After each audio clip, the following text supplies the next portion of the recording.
तो आपको थंबनेल देख के ही पता चल गया होगा कि आज के हम टॉपिक में क्या करने वाले हैं।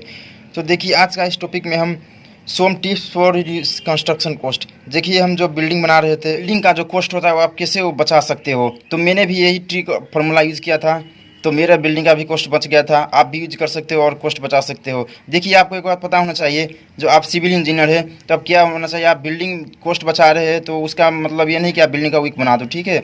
आप बिल्डिंग का स्ट्रेंथ बनाइए, बिल्डिंग का जो उसका लाइफ टाइम वो अच्छे बनाकर आप उसका कॉस्ट बढ़ाएंगे तो आप असली प्रॉपर इंजीनियर होंगे, ठीक है। नहीं तो आप उसमें क्या होगा, बिल्डिंग आप जब वीक बना देंगे तो आप क्या हो, बिल्डिंग इजीली से गिर पड़ेगी, ठीक है। तो इस पॉइंट को नोट किए हुए हैं, इस पॉइंट को आप याद करते हुए बिल्डिंग का कॉस्ट कैसे बचाएंगे इस टॉपिक में हम डिस्कस करेंगे। वीडियो को पूरा तक देखिए, वीडियो की स्किप मत कीजिएगा। तो आइए बिना देर किए हुए वीडियो को शुरू करते हैं।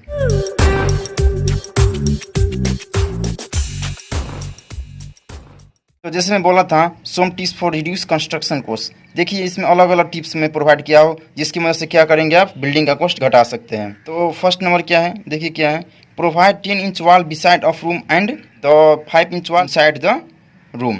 देखिए क्या है, जो आपका 10 इंच वाल होता है, जो रूम का जो चारों ओर से कॉर्नर होता है, चारों साइड से होता है, वो क्या करिए उसमें 10 इंच वाल दे दीजिए, ठीक है।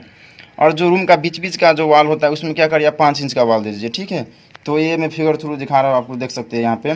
देखिए रूम का जो चारों ओर से क्या है, ये चारों ओर से आप दिख रही है, चारों ओर से क्या है, ये जो लाइन दिख रही है आपको, ये लाइन दिख रही है, ये क्या है, 10 इंच का वाल है, ठीक है। और ये जो बीच में पार्टीशन की तरह वाल है, रूम को जो सेपरेट कर रही है, वो 5 इंच का वाल है। तो इसकी मदद से आप क्वांटिटी को सेव कर सकते हैं और बिल्डिंग का कॉस्ट डिक्रीज कर सकते हैं, कम कर सकते हैं। मान लीजिए आपका बिल्डिंग 5 फ्लोर का है, तो क्या करिए फर्स्ट फ्लोर और सेकेंड फ्लोर में क्या करिए, 10 चार ओर से क्या करिए 10 इंच का वाल प्रोवाइड कर दीजिए, ठीक है। जब आप थर्ड फ्लोर फोर्थ फ्लोर पे आते हैं तो इसमें क्या करिए 5 चारों साइड से क्या करिए 5 इंच का वाल दे देंगे, तो भी इससे कोई हर्ज नहीं होने वाली है, ठीक है। तो इस तरह से आप बिल्डिंग का कॉस्ट रिड्यूस कर सकते हो। तो आइए हम सेकेंड पॉइंट में मूव करते हैं।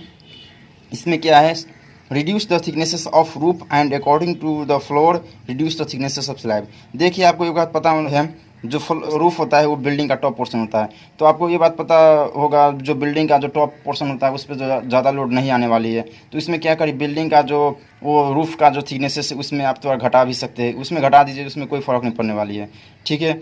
और इसमें भी, इसमें क्या है, नेक्स्ट क्या है, इसमें according to floor reduce the thicknesses of slab.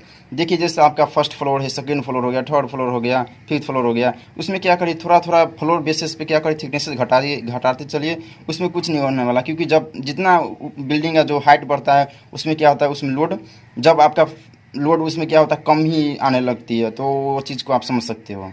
तो आइए हम नेक्स्ट पॉइंट पे मूव करते हैं। देखिए क्या है, the height of building choose according to the road facility. हाँ, ये चीज़ को आप बहुत ध्यान देने वाला चीज़ है।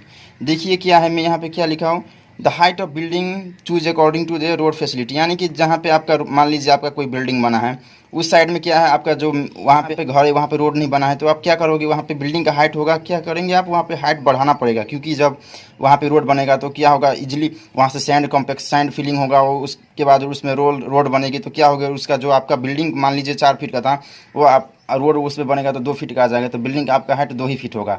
तो उस पॉइंट ऑफ व्यू से क्या करिए, आप बिल्डिंग का हाइट थोड़ा बढ़ा दीजिए। तो बिल्डिंग जहाँ पे बना है वहाँ पे रोड फैसिलिटी है, तो आप क्या करिए 2 से 3-4 फीट ले लीजिए, तो आपकी इसी वजह से आप बिल्डिंग का कॉस्ट भी रिड्यूस कर सकते हो।